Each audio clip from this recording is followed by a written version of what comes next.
जननीं शारदां देवीं रामकृष्णं जगद्गुरुं पादपद्मे तयो स्थित्वा প্রণমামি মুহুর্মুহু। সন্তানদের সুখ স্বাচ্ছন্দ্যের দিকে ছিল মায়ের তীক্ষ্ণ দৃষ্টি। ছেলেদের শুকনো মুখ, দিন বেশ, ক্ষীণ শরীর মা দেখতে পারতেন না। তাই উদ্বোধনে ছিল সকলের জন্য প্রতিদিন মাছের ব্যবস্থা। কারণ বাঙালি ছেলেদের মাছ না হলে পেট ভরে না। ছেলেদের আহারের পরে সকলেই পান খাবে, তাই মা নিজেই পান সেজে রাখতেন।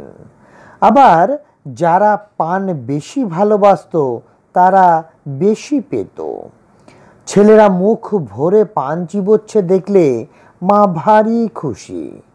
ছেলেদের সাদা থান ধুতি পরা মায়ের মোটেই পছন্দ ছিল না। ভক্তেরা তাকে অনেক সরু পাড়ওয়ালা কাপড় দিতেন। তার নিজের ছিল সামান্যই প্রয়োজন। সেই সব কাপড় অকাতরে বিলিয়ে দিতেন ছেলেদের। ছেলেদের মধ্যে কেউ কেউ আবার শৌখিন, মা সেটা জানতেন। তাদের মিহি সুন্দর পাড় কাপড় দিতেন। যে মোটা ভালোবাসে তাকে তাই দিতেন। কারো কারো কাপড় তাড়াতাড়ি ছিঁড়ে যায়, মা তাকে বেশি কাপড় দিতেন।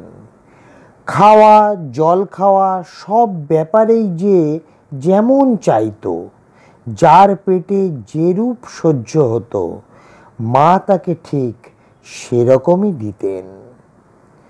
উদ্বোধনের সন্ন্যাসী ব্রহ্মচারীগণ বিভিন্ন প্রকৃতির, কিন্তু সকলেই মায়ের সন্তান, মায়ের স্নেহের সমান অধিকারী। তাদের সকলেরই খাওয়া পরা সুখ সুবিধার জন্য মা বিশেষভাবে ভাবতেন। এই প্রসঙ্গে একটি ঘটনার কথা মনে পড়ছে।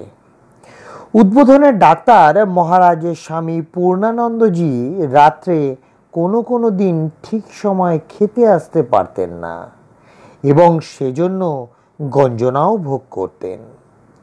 একদিন খুব বেশি দেরি হওয়াতে গঞ্জনা খুব বেশি হলো দেখে মা তাকে আড়ালে ডেকে সস্নেহে এর কারণ জিজ্ঞাসা করলেন। স্বামী পূর্ণানন্দ মায়ের স্নেহের স্পর্শে কেঁদে ফেললেন এবং বললেন রাজা মহারাজের আদেশের কথা। রাজা মহারাজ বলেছেন নিত্য 10,000 জপ করবে, সংখ্যা ঠিক রেখে, এবং ভুল হলে প্রথম থেকে পুনরায় জপ করবে। সংখ্যা ভুল হলে জপের ফল রাক্ষসে খেয়ে ফেলে।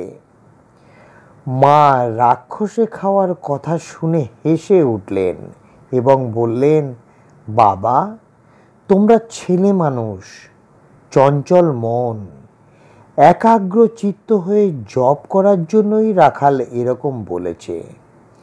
তা বাবা, আমি বলছি খাবার ঘন্টা বাজলেই তুমি ঠিক সময় চলে এসে খাবে। জপের সংখ্যা পূর্ণ না হলেও দোষ হবে না। পরে আবার সুবিধা মতো জপ করো। মায়ের ভরসা পেয়ে সন্তান নির্ভয় হলেন এবং যথাসময়ে খেতে আসতে লাগলেন। আজকের পাঠের তথ্যসূত্র শতরূপে সারদা, স্বামী শারদেশানন্দ মহারাজ। জয় মা শারদা, জয় মা শারদা, জয় মা শারদা।